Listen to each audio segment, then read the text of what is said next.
আসসালামু আলাইকুম। যারা পিকো আপডেট করতে পারতেছেন না, এই যে এই বাটনটা টিপে ধরে ইউএসবি কেবল লাগাবেন। তো আমি ডেস্কটপে নিয়ে দেখাচ্ছি কী করে করবেন। আপডেট করতে পারতেছেন না যারা, আমি ডেস্কটপে চলে আসলাম।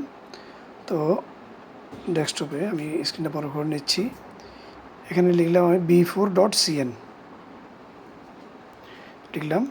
তো এই ওয়েবসাইটে আসবেন। আসার পর উইন্ডোজের জন্য যারা উইন্ডোজ ইউজ করেন উইন্ডোজ ভার্সন ডাউনলোড করবেন, আর যারা অ্যাপেল ইউজ করেন ম্যাক, তারা ম্যাকের জন্য ডাউনলোড করবেন। আমি সফটওয়্যারটা ওপেন করলাম।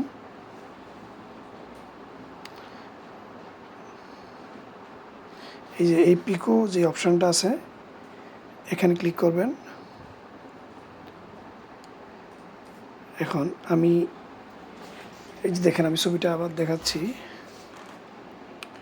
ভলিউম সরি, এই যে স্টার্ট বাটনটা টিপে ধরে আপনি কেবলটা লাগাবেন। তো আমি স্টার্ট বাটন টিপে ধরে লাগাচ্ছি।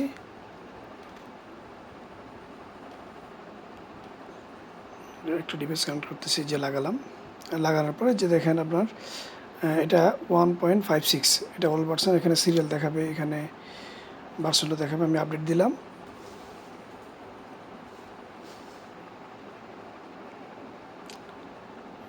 এটা কয়েক সেকেন্ডে আপডেট হয়ে যাবে।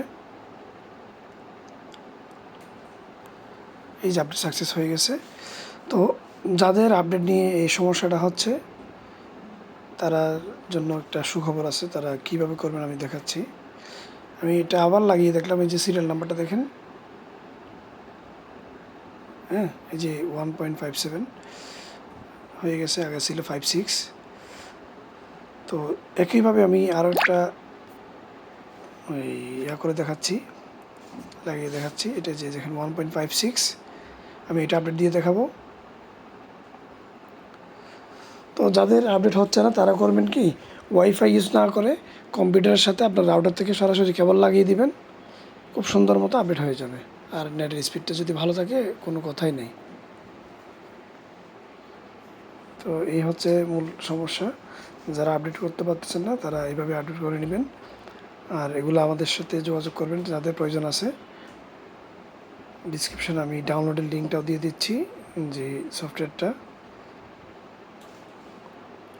এই হচ্ছে কাহিনি। এখানে আহামরি কঠিন কোনো কিছু নেই, একদম সহজ। যাদের প্রয়োজন আমাদের সাথে যোগাযোগ করবেন। ধন্যবাদ। আসসালামু আলাইকুম।